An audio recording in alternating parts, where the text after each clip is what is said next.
Have you ever wondered why some children handle big feelings than others? It's not luck, it's emotional intelligence. And the earlier kids learn that, the earlier our children learn that, the better. So today we'll be looking at 3 emotional skills that every child should learn early. Number one, if you see me looking down, I'm reading from my laptop here because I have my notes here. Number one, naming their emotions. Children often act out because they don't have the words, to express how they feel. Instead of just saying, stop crying whenever they are crying, help them say, I am angry or I am sad. That way, you're teaching them to name whatever emotion it is that they feel. Or it could be that they are scared, that's why they are crying. Also help them identify that emotion. You could begin by asking, oh, how do you feel? Why are you crying? Are you crying because you're sad, or are you crying because you're angry, or are you crying because you're scared?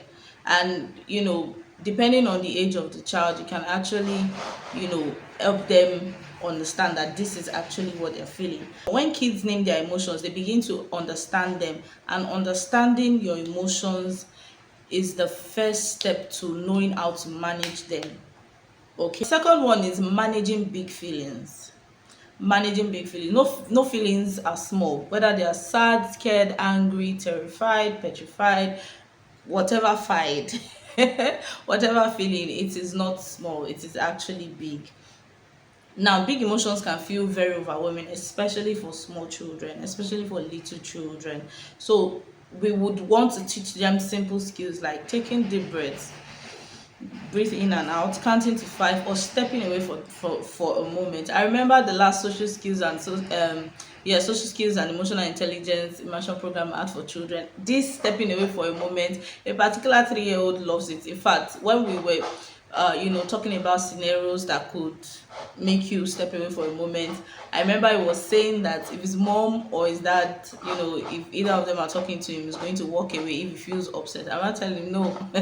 Number one, you cannot do that. It could be a sign of disrespect. It could be a sign that you're rude. Okay, so there are several instances where stepping away is the best. So depending on the situation, you might want to teach your child this. Now, these strategies help to teach the children not to react.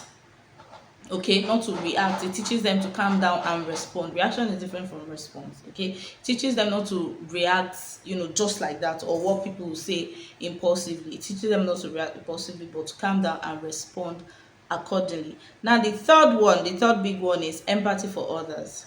Empathy is the ability to understand how someone else feels, and as many people say, is the ability or putting yourself in one person's shoes, and all that, and knowing how they feel, doing what you would want others to do for you if you are if you're wearing those particular shoes. You can build these skills by asking questions like, how do you think your friend felt when that happened? For instance, something happens in school, in church, at the playground, or even at home when they are playing with their siblings or they're playing with their friends, and somebody expresses a big feeling. You can ask them, okay, so how do you think your friend felt when that happened? Or whatever situation it is that preceded the big feeling, being expressed and all that.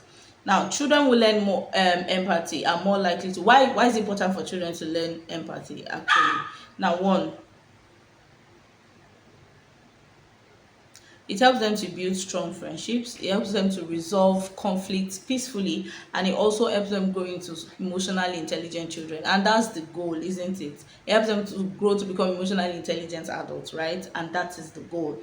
So raising emotionally intelligent children, emotionally strong children, is not about perfection. It's never about perfection. It's about giving them the tools to understand themselves better and to also understand other people. Okay, start small, stay consistent. That's one thing I tell parents.